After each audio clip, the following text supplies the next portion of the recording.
So the European people have no vote in terms of electing the European Commission. They do have a vote in electing members to the European Parliament. Where does real actual power lie in the EU? Is it with the unelected Commission or the elected Parliament? I think most people do have no idea who their member of the European Parliament is.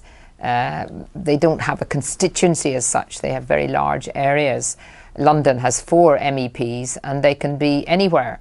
So you don't have one particular one that you can pin down like your own member of Parliament for a constituency. They can discuss things, they vote on things, but nothing can ever be started.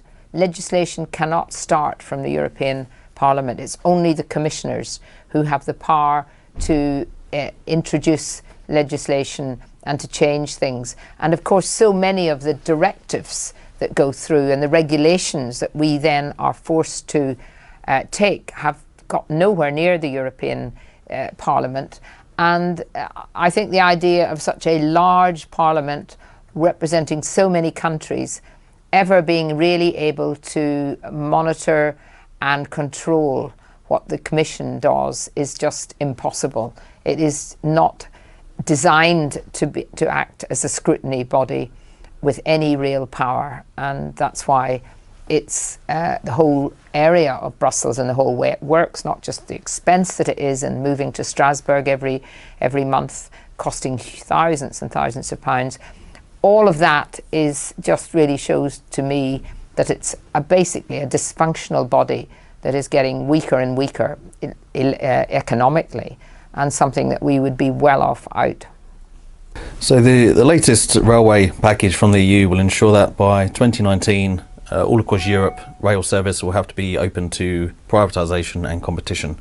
Why would it be that they would take the worst model on the continent, the British, and enforce it on the rest?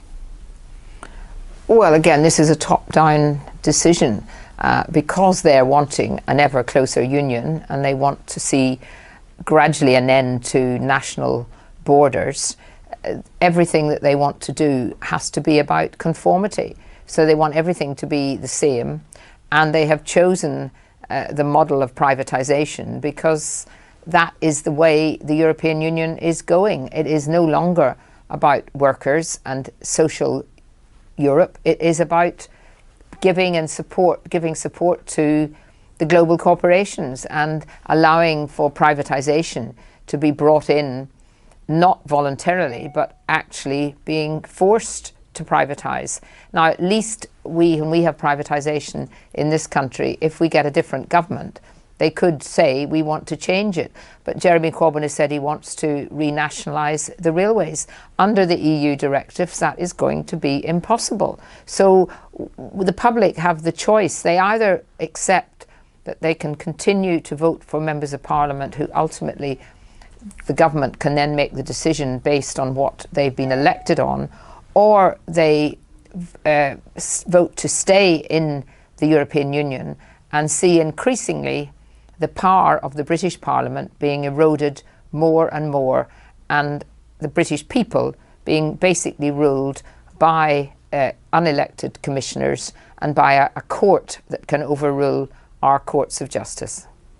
Historically, has the Labour Party always been pro-EU? The Labour Party has historically been very anti-EU.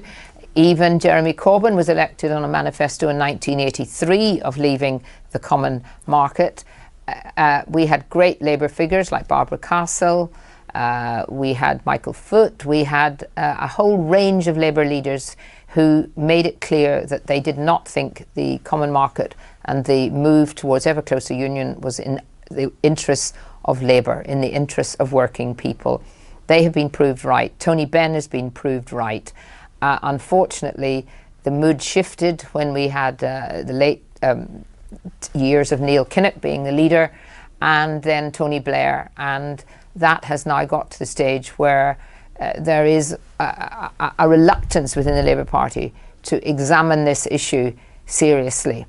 And that's why the leadership of our party and the establishment within our party is so out of touch with the average Labour voter, Labour supporter, and indeed many, many of our Labour Party members.